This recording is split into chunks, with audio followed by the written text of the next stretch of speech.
Hello, my name is Pedro Cortez, Pennsylvania Secretary of State. Thank you for taking part in this educational program, Everyone Votes PA, a toolkit for the Pennsylvania voter. The Department of State has partnered with the Pennsylvania Bar Institute to provide attorneys information about elections in the Commonwealth. We want to encourage civic participation, explain the voter registration process, and improve the voting experience. Voting is one of our most fundamental rights of citizenship. Elections affect our daily lives more than we imagine. My goal as the state chief election official is to ensure that all eligible Pennsylvanians have a meaningful opportunity to register and vote in every election. To this end, the department launched online voter registration in August 2015. Since then, almost 500,000 Pennsylvania citizens have used this secure, accurate, and convenient service to register or update their records. Online voter registration is one of the many tools available in the Everyone Votes PA kit.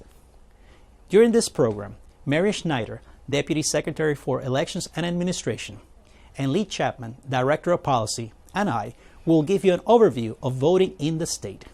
We will also answer frequently asked questions regarding Pennsylvania election law. The department and PBI encourage you to play this video at voter education sessions and affiliate Bar Association events in advance of the October 11 voter registration deadline and the November 8 general election. I would like to turn the program over to Marian to walk us through the voter registration process. Thank you, Pedro. Now we will talk about the voter registration eligibility requirements in Pennsylvania and the various ways that a voter can register to vote. First of all, you must be a United States citizen for at least 1 month before the election. You must also be a resident of Pennsylvania for at least 30 days before the election. And you must be 18 years of age on or before the election. But how do you register to vote in Pennsylvania? Well, the fastest and easiest way to register to vote is our new online voter registration application. You can access the voter registration application at register.votespa.com. We launched the voter registration application approximately 1 year ago, and in that time, nearly 500,000 Pennsylvanians have used the application to either update or to register for the first time. Have your driver's license handy when you go to register online, because if you have your driver's license or a non-driver photo ID from PennDOT, you will need it. However, even if you don't have a driver's license or a PennDOT non-driver ID, you can still use our online voter registration application to register to vote. It's easy. Once you go to the website, register.votespa.com, simply fill out the application, receive your application verification number. You can check the status of your application through our website, and then you will receive a voter registration card after your county voter registration office has reviewed and approved your application. The second way to register to vote is in person at your county voter registration office. And the third way to register to vote is using a paper application. You can download a paper application on our website at votespa.com. Simply fill it out, sign it, and mail it to your county voter registration office. The registration office's addresses are all included in the paper application. You can also obtain paper applications at many local government offices and at your public library. Finally, you can also register to vote at PennDOT whenever you go to PennDOT to either get a driver's license or non-photo ID or to renew your driver's license. All of your information will be collected and will be transmitted electronically to the Department of State. You can find all the information that you will need about voting on our website at votespa.com. In addition, if you are doing any voter registration or voting rights education, you can go to everyonevotespa.com for our voter education toolkit.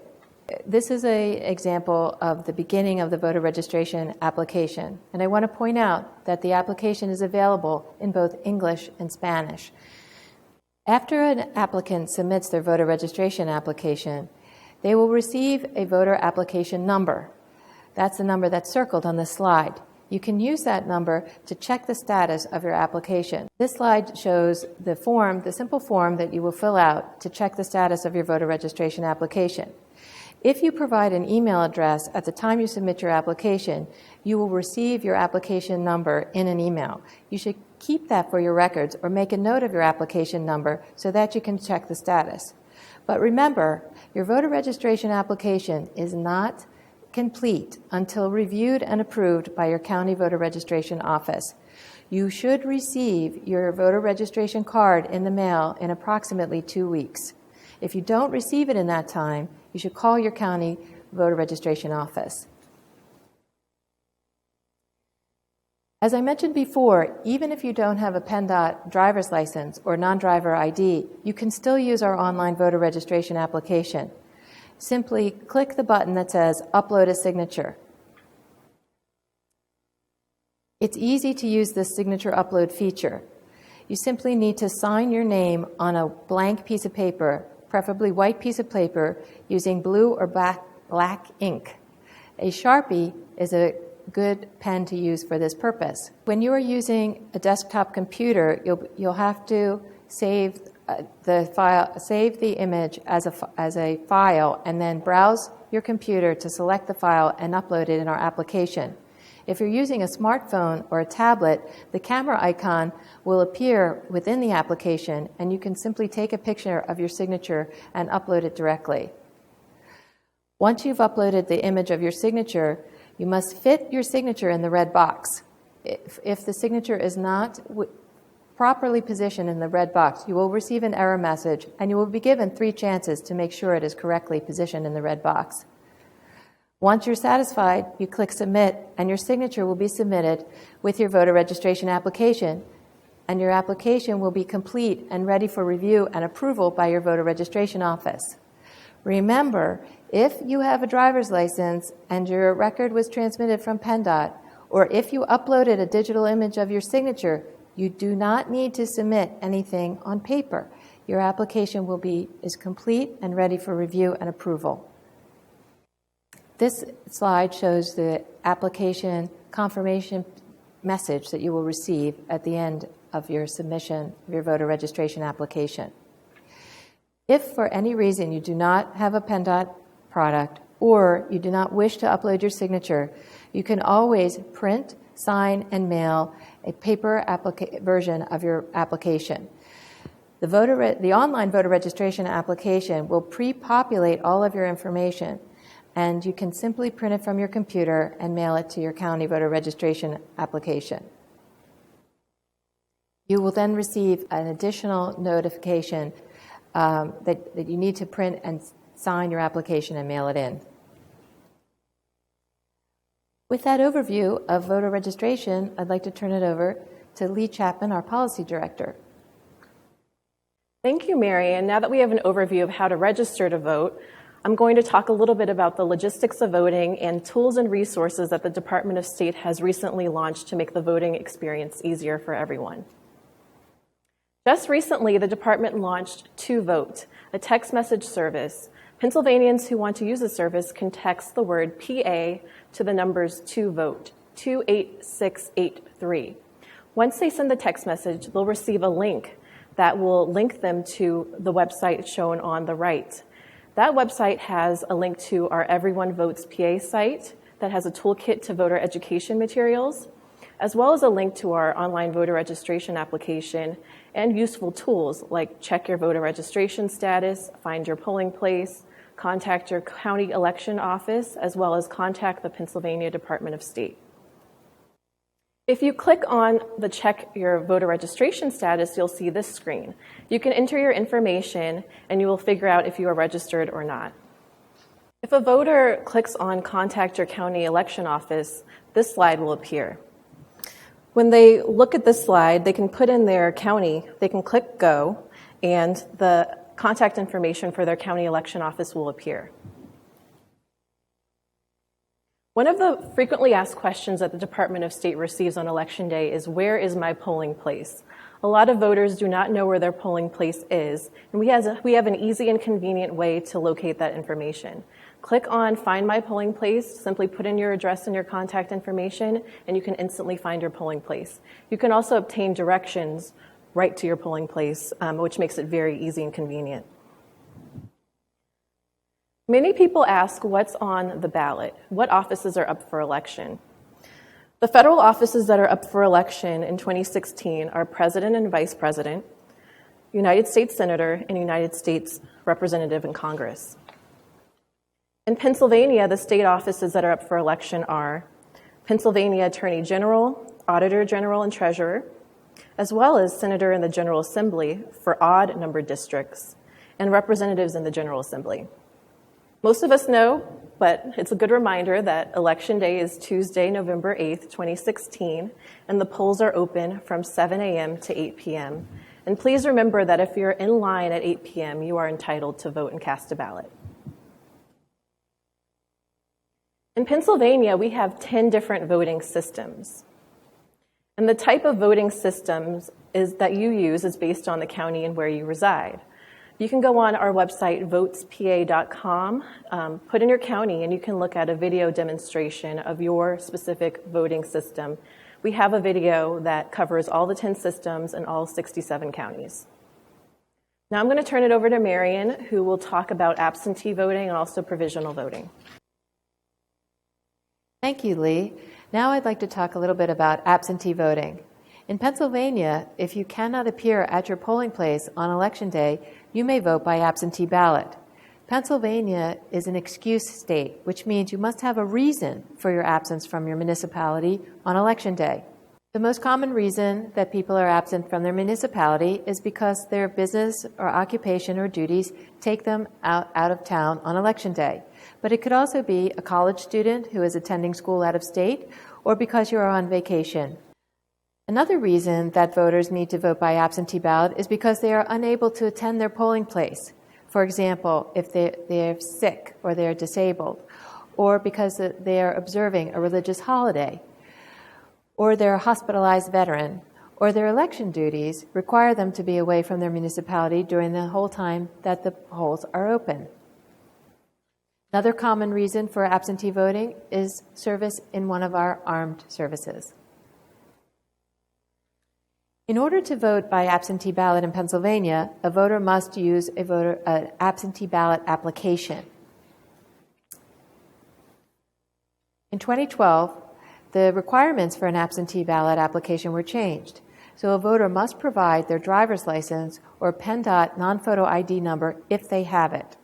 If a voter does not have a driver's license, they must provide the last 4 digits of their Social Security number. If a voter has neither a driver's license, a PennDOT ID, or a Social Security number, they must provide a copy of one of a limited form of photo ID. Those forms of ID include a government-issued photo ID, such as a U.S. passport, a U.S. military ID, an employee photo identification issued by federal, state, or local government, a photo ID issued by an accredited institution of higher learning in Pennsylvania, or a photo ID issued by a Pennsylvania care facility. Some of you may recognize these as the ID requirements from Pennsylvania's voter ID law. That is correct, but the absentee ballot requirements under Pennsylvania's voter ID law were not challenged in the court proceeding, and these forms of ID are only required if you do not have a driver's license or if you do not have a Social Security number, and only for absentee voting. Voters need to request an absentee ballot from their county voter registration office. The request for an absentee ballot must be received no later than November 1st.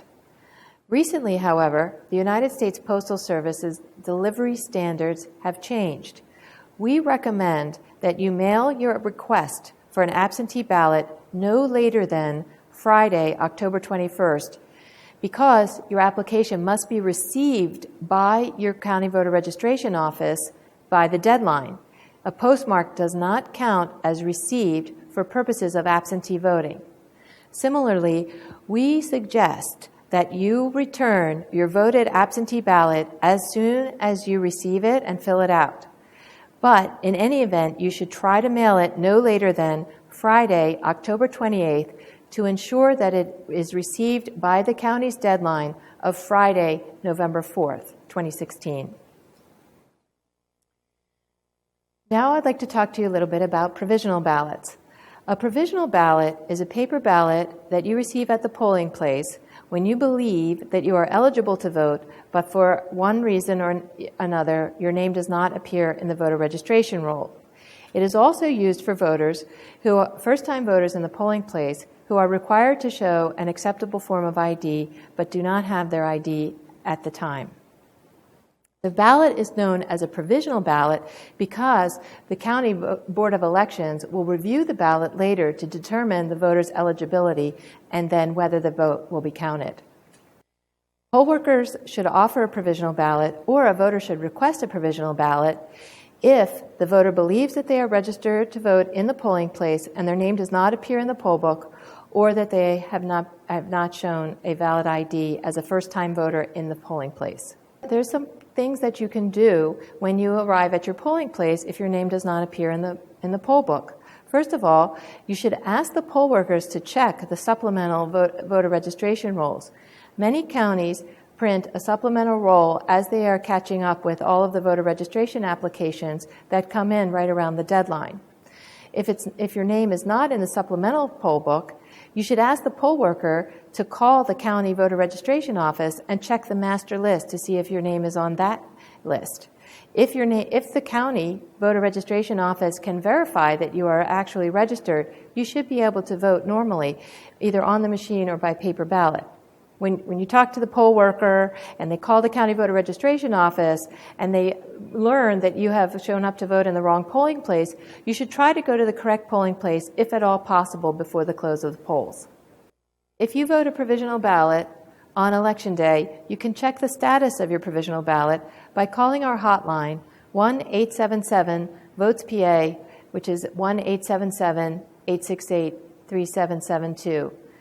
You simply need to follow the prompts and you will find out whether your ballot was counted. Now, Pedro, Lee, and I will answer some questions that frequently arise about Pennsylvania election law. I'm going to kick off our conversation with you, Pedro. How old must you be to register to vote? Do you have to be 18 years old? In Pennsylvania, you must be 18 years old or older to register to vote and to vote. But you don't have to wait until you are 18 to register.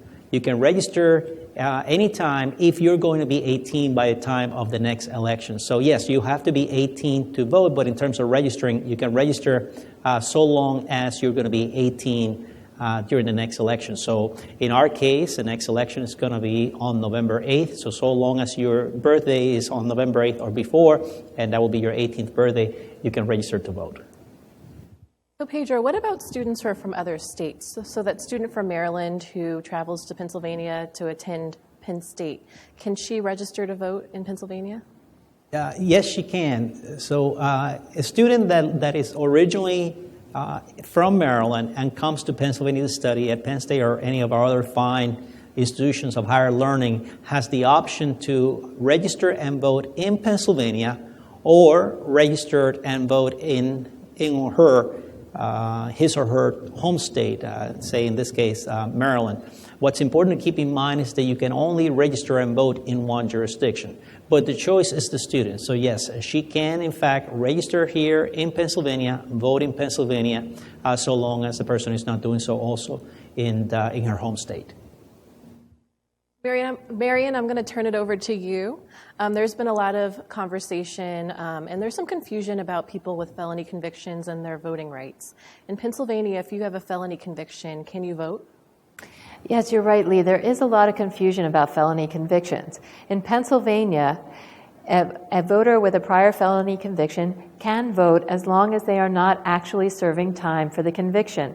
Our Supreme Court has held that voting rights are automatically restored upon release from serving time for a felony conviction.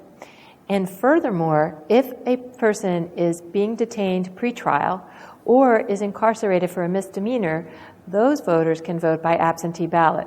So it's only voters who are actually serving time for a felony conviction who are barred from voting. So Marian, what if a person is convicted of a felony in another state, say Ohio, and they move to Pennsylvania? Can they register and vote here? Yeah, that's a really good question. Yes, they can register and vote in Pennsylvania even if they were convicted of a felony in another state. Because Pennsylvania does not revoke voting privileges and restores them automatically upon completion of serving their term, that voter can register and vote in Pennsylvania as long as the voter meets all of the other voter eligibility requirements, such as they are a United States citizen for 30 days, they reside in Pennsylvania for 30 days in the election district, and they will be 18 or older on Election Day. Marion, everyone's heard about the voter ID law in Pennsylvania that was struck down by the courts, but there's still confusion about what IDs are permissible at the polling place. What IDs do voters need? Thank you, Lee. So the voter ID law of 2012 was struck down. However, first-time voters in the polling place still need to show a form of photo or non-photo ID. And the photo IDs are broader. They can be a any government-issued photo ID, a student ID, an employee ID.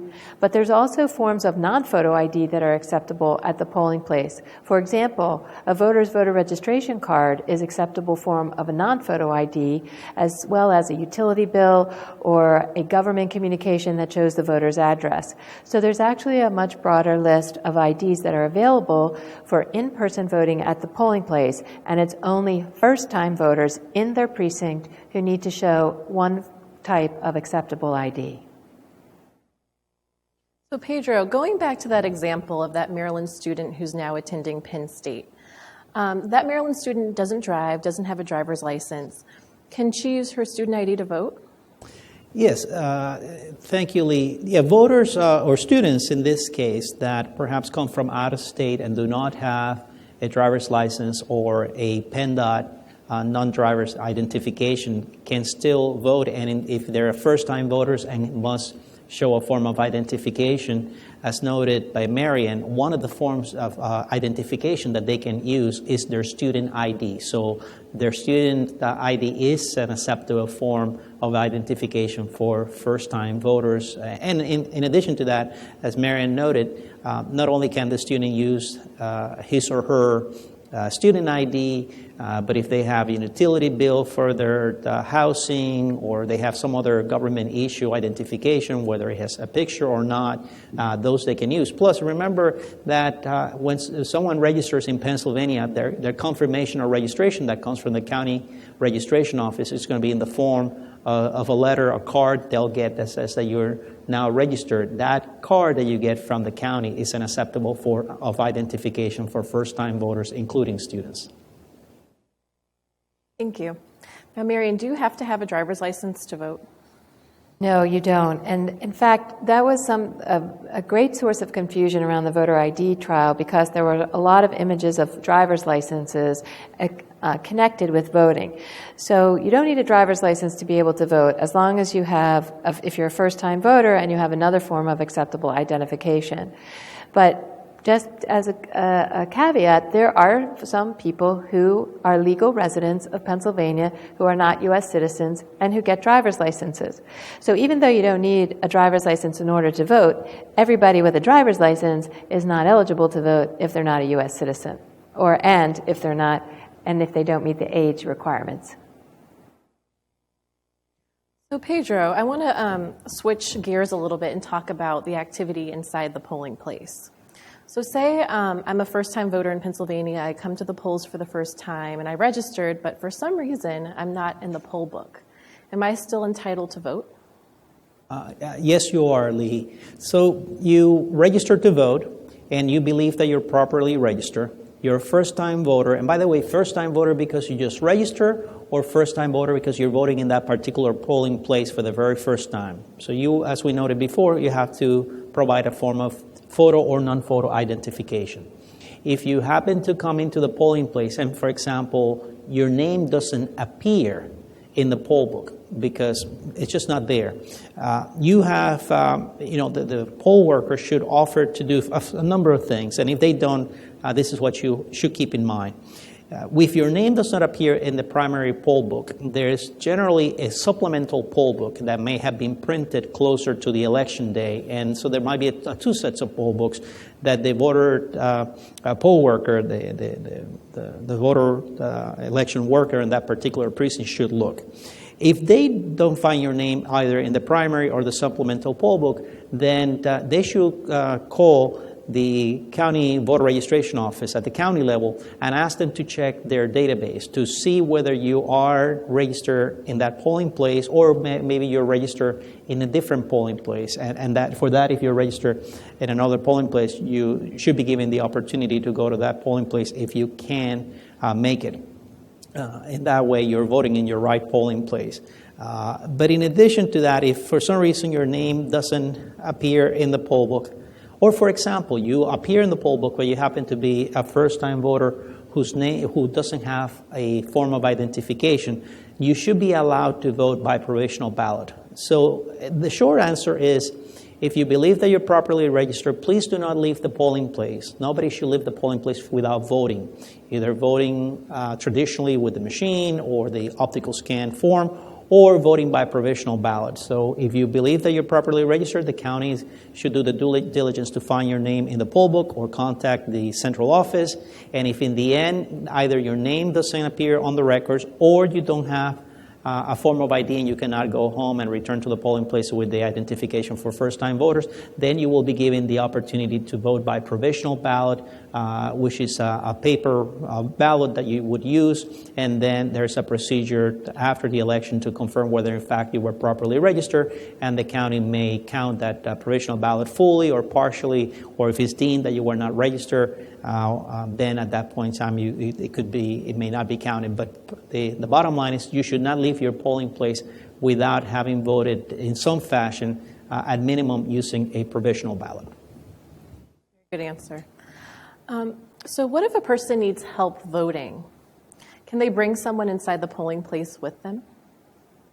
Yes, someone who needs help voting, you have, the law provides for the opportunity to bring, and what the law refers to as an assister, or assistant of your choice. Say, for example, you need someone to help you because you cannot read the ballot, either because you don't understand the language or you simply are unable to read it or understand the ballot, or physically you may need help with the voting equipment, although counties have equipment for those who may have some physical requirements.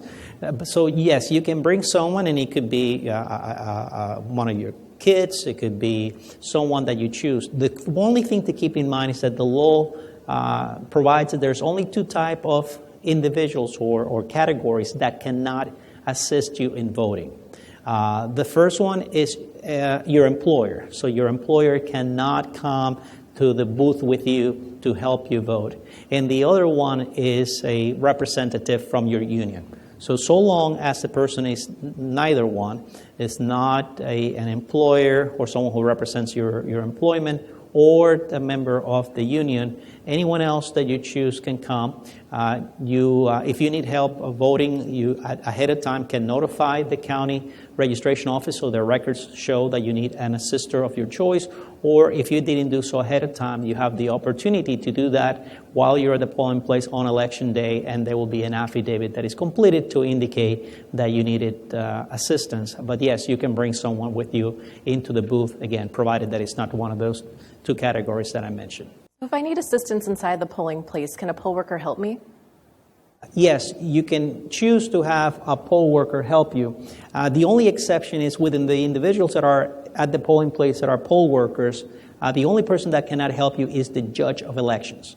But besides the judge of election that cannot help you, the other individuals who are there, for example, the majority or minority inspector or the poll workers or those who operate the equipment, you can ask them if you would like to. They could be your assister of your choice. The one thing to keep in mind is that they must preserve the confidentiality of your vote. So if they're inside and they see how you vote or help you operating the equipment or complete the optical scan ballot, they cannot share with others the way that you voted. But the short answer is yes, so long as it's not the judge of election. So, Marion, a lot of people want to know what's on the ballot before they actually go into the voting booth and vote for candidates. How can a voter find out what's on the ballot? Well, many county voter services offices or Board of Elections have a sample ballot on their websites that you can look at in advance of an election day. But also know that voters can bring anything that they need to remind them of who they want to vote for into the voting booth with them. Just be courteous and remove it after you are finished voting. Does that include campaign material? Yes, voters can, as long as voters are not electioneering in the polling place and they need the materials to help them make their selections, they can bring it in, but they must remove it when they leave the polling place. Marion used the term electioneering. What does that mean? Electioneering are people who are trying to influence the voters' choices. So campaign workers who have to stand within 10 feet, they have to be 10 feet away from the door, and who are handing out campaign literature as voters approach the polls. That's generally considered electioneering, trying to influence a voter into making a specific choice on the ballot. So they can be outside and they can hand you, and you can accept or not the information they want to provide you, but they certainly cannot push you to tell you how to vote. And once you're inside the polling place or within the 10 feet that is required by law, no one can do electioneering. Even voters themselves, you shouldn't be necessarily telling other folks how they should vote. That's correct. But you can bring that material with you if you need it while you're marking your ballot. A lot of times people leave the materials behind, and then it's really up to the judge of elections to kind of make a circuit of the polling place and remove that materials so that they're not there when other voters come. Can I follow up on that? And sure. Also, do at each of the polling places on election day, is there a sample ballot that tells you who are the candidates on that particular precinct? Yes, actually, that's a requirement of the election code that the sample ballot must be posted at the polling place for voters to consult if they need to. There's a variety of items that must be posted at the polling place, including the sample ballot and also instructions for voters, as well as voters who have requested an absentee ballot. In addition, at the opening of the polls, one of the duties of the poll workers is to print what's called a zero tape, which shows that no votes have been recorded on the voting machines. Those tapes must also be posted at the polling place, and anyone who goes to vote can see that they are there and can see that there were 0 votes that were recorded at the opening of the polls. And the sample ballot is the one that usually is printed in different colors, usually not white, depending on... That's only at the primary election. At the primary election, the sample ballot will be printed in different colors according to what party has candidates on the ballot in the primary. But for November and the general election, they don't usually... I mean, every county does things differently, but they don't differentiate by color. The bottom line is that if you're unsure who's on the ballot, you can even ask the poll worker, the person at the table, and they can direct you to where they have within the polling place that's correct. A sample ballot. Okay. I'm going to switch gears and talk a little bit about challenges. I'm going to ask you a question, Marion. What are challenges? It's a very confusing term. What are they, and who can challenge voters at the polls?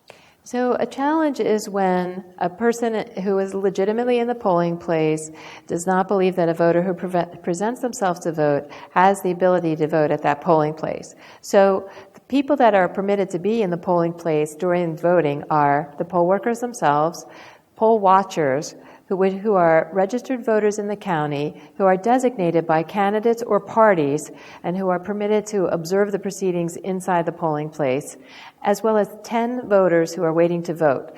Those people are the ones who are legitimately allowed to be in the polling place, and any of those people in the polling place can challenge a voter when they show up to vote. On what grounds can a person's vote be challenged? There are only 2 reasons that a person can be challenged on Election Day, and that is identity, meaning you're not the person who you say you are, and residency, meaning you don't live in this precinct.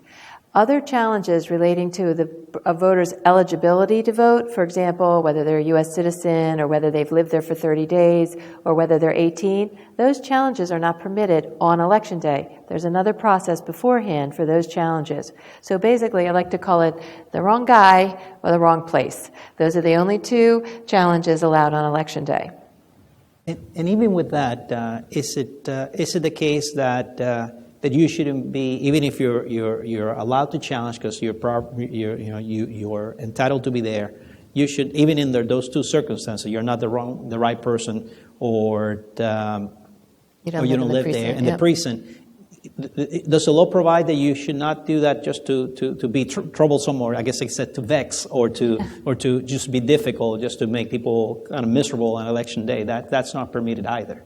That's right. The people who are in the polling place legitimately should not be interfering with the process of voting. And our courts have held that challenges have to be based on a good faith reason. So, for example, if a certain category of voters was every voter who showed up that fell into this category were challenged. A good example is if every student was challenged, that would not be a good faith basis for challenge. The challenger has to have a good faith basis to say that this person isn't who they say they are, or this person doesn't live in the precinct and is not entitled to vote on that day. So if I'm a voter and I go to vote and I'm challenged by somebody saying you don't live where you live, do I just give up and forego my vote even though I really want to vote, or what do I do? Well, that's a really good question. So there actually is a process that Pennsylvania has for voters who are challenged, and that is if a voter who is challenged can bring a witness to vouch for them. They can get their neighbor or their family member to come in and sign an affidavit that they are who they say they are and that they live in the precinct.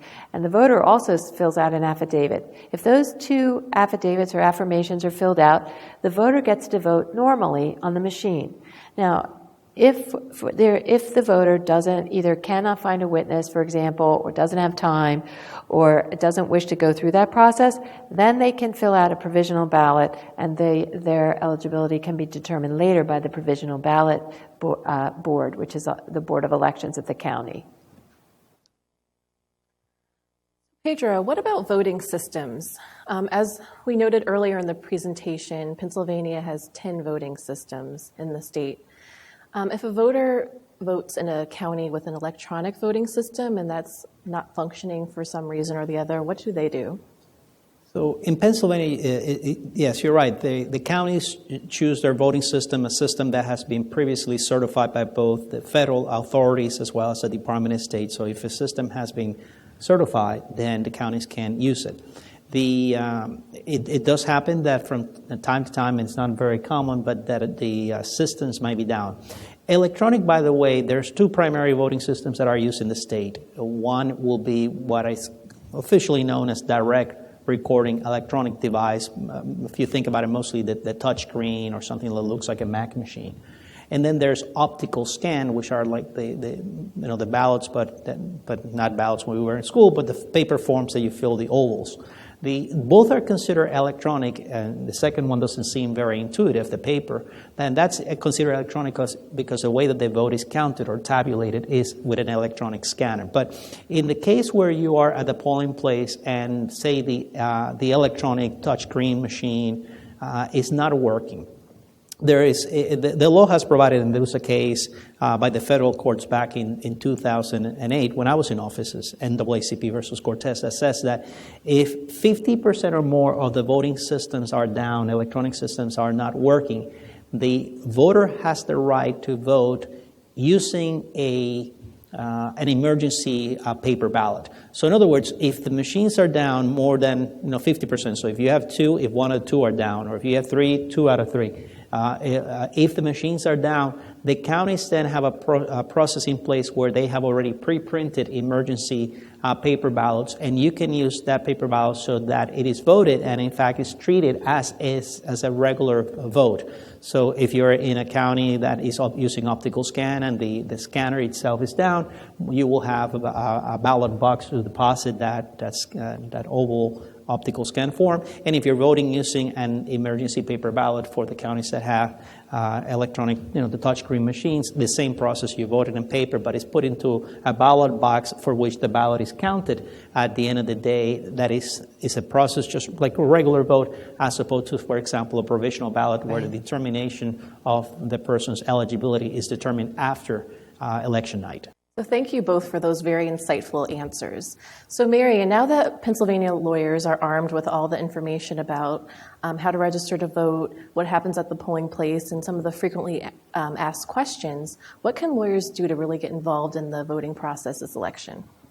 Well, one thing that we haven't talked about with all this information, it would be great if lawyers could contact their local county board of elections or voter registration office and sign up to be a poll worker on election day, because counties are always looking for good people who understand the process to be poll workers. And what a great way to participate in our democracy by making sure that elections run smoothly at your polling place. Hey, and don't forget, at some point in time, you may want to participate by being a candidate or running for election to be the judge of election or majority or minority inspectors, which are elected positions. Thank you. And I also wanted to remind our audience and lawyers that we have a website called everyone.votespa.com, which is our voter education toolkit. And on that website, there's 2 documents. The first one being the top 5 things every Pennsylvania voter should know, and also the Everyone Votes Pennsylvania Voter Guide. Those documents are printable, so as lawyers go out into the community to a voter registration event or wherever, you can print those documents out and also distribute them to the community. And I go back to my welcome message where I said that the PBI and the department are encouraging you to share this video with others if you happen to be in a bar affiliated type program, or you're with a group and individuals you think will benefit from this information to do so. And I'll close by saying that those of us, Marion, Yuli, myself, and our colleagues at the Department of State, as well as in the counties, we take our job as election administrators very seriously. We work very hard to ensure that elections are transparent, people can trust the process, and so we work hard. And people ask me all the time, what does a good election hinges on? What is required? And I maintain that they require a properly trained poll worker as well as a well-informed elector or voter, and that's what we're doing. So we thank you for sharing the good message. And again, if you have questions or if you have concerns on election day, make sure your concerns are addressed that day.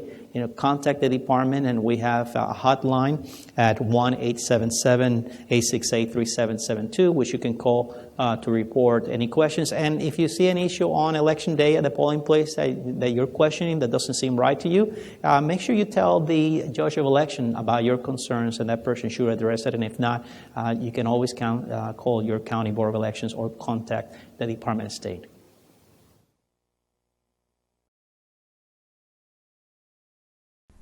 As lawyers, we are leaders in our communities. It is my hope that you will be ready, willing, and able to assist voters during this election season. Voting brings us together as Americans. By voting, you join family and friends in helping to strengthen our nation.